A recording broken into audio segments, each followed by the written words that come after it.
Assalamualaikum warahmatullahi wabarakatuh. Alhamdulillahirabbil alamin. Allahumma sholli wa sallim ala sayyidina Muhammad.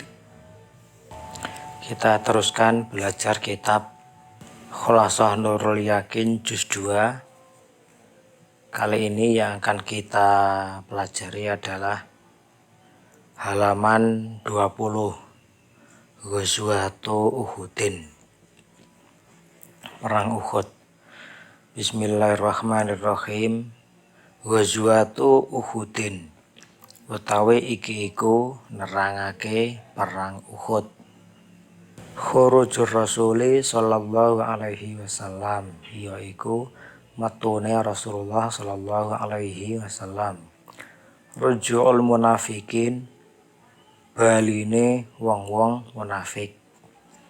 Artinya kembali dari medan peperangan, kembali ke rumah, tidak ikut berperang. Amrul Rasuli sallallahu alaihi wasallam, perintah Rasulullah sallallahu alaihi wasallam. Wanati jatuh mukhalafatihi, konsekuensi utawa akibate nulayani Rasulullah. Nomor 1, kharajat Quraisyun li mukharabatil muslimina wa ahdi sariman qutila minhum fi waqa'ati Badrin.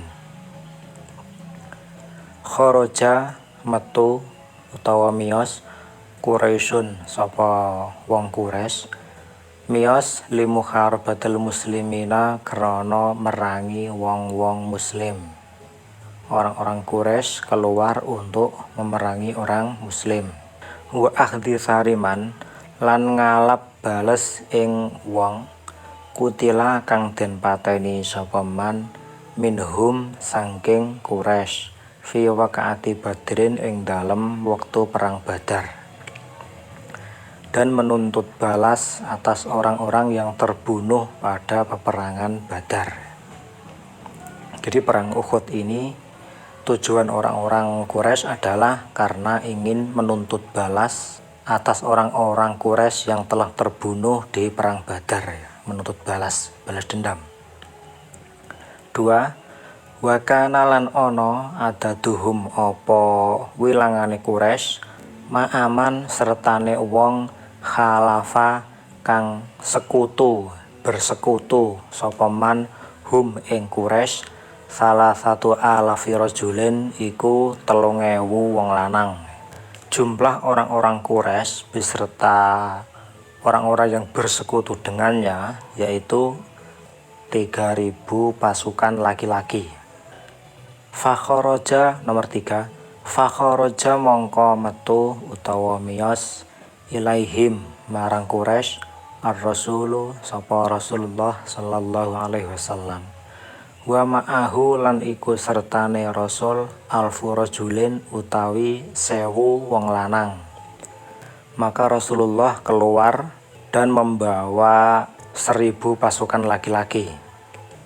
Wa raja'a lan bali anhu saking alfu rajulin fitoriki ing dalem dalan Abdullah bin Ubay sapa Abdullah bin Ubay bisalasi mi'atin kelawan wong 300 min ashabihi saking pira-pira balane Abdullah bin Ubay, min ashabihi saking pira-pira kancane Abdullah bin Ubay al munafikina kang padha munafik kabeh. Tetapi yang kembali, artinya kembali itu tidak ikut berperang, ya, kembali pulang, adalah Abdullah bin Ubay bersama teman-temannya orang munafik berjumlah 300 orang. Jadi dari 1000 pasukan yang dibawa oleh Nabi, 300 diantaranya orang-orang munafik menyatakan kembali ke rumah, tidak ikut berperang karena mereka beralasan menjaga Madinah, menjaga keluarga mereka dan harta-harta mereka di Madinah. Kata mereka, kalau semuanya ikut berperang, maka siapa yang berjaga di Madinah? Begitu alasan orang-orang munafik. 4. Walamma wasala lan ing dalem semangsane tumeka ar-rasulu sapa Rasulullah sallallahu alaihi wasallam tumeka Jabala Uhudin ing Gunung Uhud.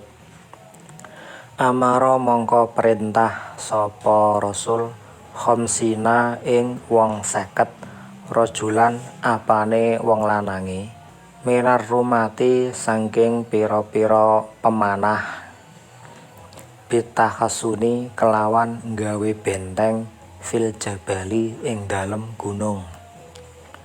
Dan ketika Rasulullah sampai di Gunung Uhud, beliau memerintahkan 50 orang pemanah untuk membuat benteng atau berjaga di atas gunung.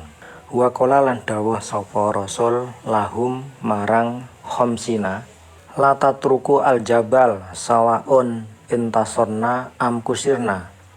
La tatroku aja ninggal sira kabeh al jabala ing gunung. Sawaun iku padha uga intasorna utawi yen to menang kita au kusirna utawa kalah kita. Kata Rasulullah, jangan sampai meninggalkan gunung baik kita dalam keadaan menang atau kalah. Summa bada'a nuli mulai alkitalu apa peperangan bainal fariqaini ing dalam antarane kelompok loro, yaitu kelompok Rasulullah orang Islam dan kelompok orang Quraisy. Fan hazama mongko keplayu utawa kalah artinya al musyrikuna sapa wong-wong musyrik, yaitu orang-orang kafir Quraisy. Sementara semula orang Islam menang, orang-orang Quraisy kalah, ya berlari. Wa kada lan meh-meh an-nasru apa kemenangan yakunu iku ana apa an-nasru lil muslimina iku kedue wong-wong Islam. Hampir saja kemenangan berpihak kepada orang-orang Islam. Laula annal muhassinina lamun ora ana utawi sak temene wong kang gawe benteng kholafu iku padha nulayani sapa muhassinin amror rasuli ing perintah Rasulullah sallallahu alaihi wasallam. Hampir saja kemenangan berpihak kepada orang-orang Islam kalau seandainya orang-orang yang berjaga di atas gunung tidak melanggar perintah Rasulullah sallallahu alaihi wasallam. Jadi kalau pasukan pemanah yang ada di atas gunung tidak turun ke bawah, maka kemenangan itu akan diraih oleh pasukan muslim. Wa taraku lan ninggal sapa mutakhasinin al-jabala ing gunung. Namun mereka meninggalkan gunung dan turun ke bawah. Wastagolu lan ketungkol sapa mutakhasinin bin nahbi kelawan rampasan perang.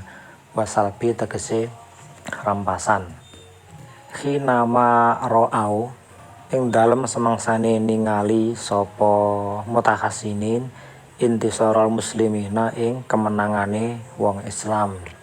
Namun mereka justru turun ke bawah karena ingin ikut merampas harta rampasan milik orang-orang kafir.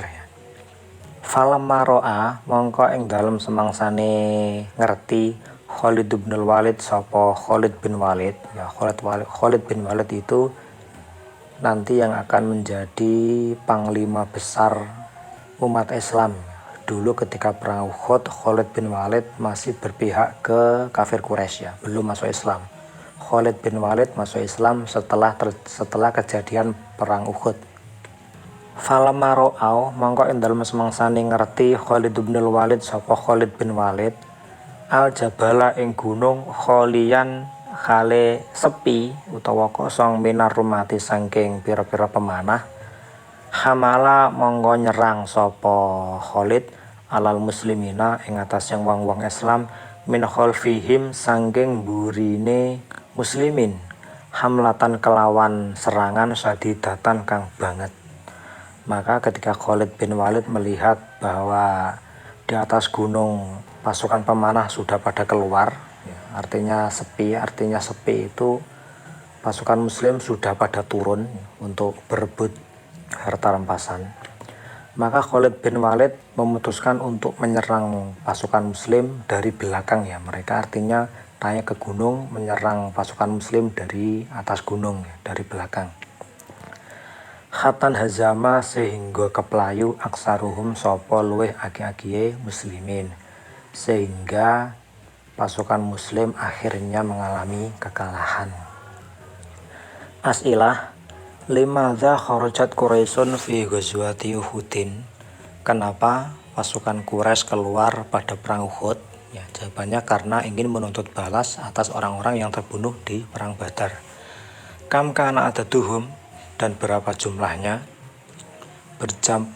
Jumlahnya total bersama orang-orang yang bersekutu dengan mereka yaitu 3.000 pasukan. Kam adadu man kharaja ma'ar Rasul sallallahu alaihi wasallam? Berapa jumlah orang yang keluar bersama Rasulullah? Jumlahnya yaitu 1.000 pasukan. Namun 300 diantaranya kembali. Orang-orang munafik kembali ke Madinah dengan alasan ingin menjaga Madinah. Bimadza amara Rasulu ar-rumata?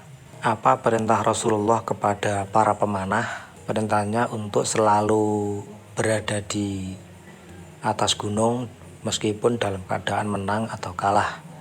Man intasara fi hadhil ghazwah? Siapa yang meraih kemenangan pada perang ini? Yang meraih kemenangan pada peperangan ini adalah orang kafir Quraisy. Jadi orang-orang Islam pada peperangan ini mengalami kekalahan. Namun bukan berarti kita bisa sepenuhnya menyalahkan pasukan Islam yang tidak mengindahkan perintah Rasulullah tersebut. Karena bagaimanapun juga mereka sudah berjuang sekuat tenaga untuk membela Rasulullah dan umat Islam. Ada hikmah di balik kekalahan umat Islam kali ini, yaitu umat Islam dalam berperang itu benar-benar siap mati dan rela berkorban demi agama Islam, bukan karena mendapat jaminan kemenangan dari Tuhannya. Karena kalau Islam selalu menang, mungkin orang-orang kafir akan mengatakan bahwa orang Islam berani berperang itu karena udah ada jaminan kemenangan. Nah, dengan kejadian kekalahan kali ini, maka menjadi bukti bahwa umat Islam dalam berperang memang benar-benar siap mengalami kekalahan, siap mati. Menjadi bukti bahwa umat Islam dalam berperang memang benar-benar siap mati dan siap mengalami resiko kekalahan. Madza hadasa ba'da tarkihim al-jabal? Apa yang terjadi setelah mereka meninggalkan gunung? Yang terjadi adalah mereka diserang balik oleh pasukan kafir dari atas gunung, sehingga pasukan muslim mengalami kekalahan. Itulah yang bisa kita pelajari kali ini.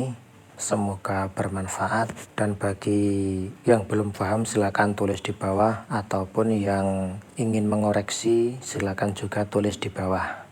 Sekian dari saya. Wassalamualaikum warahmatullahi wabarakatuh.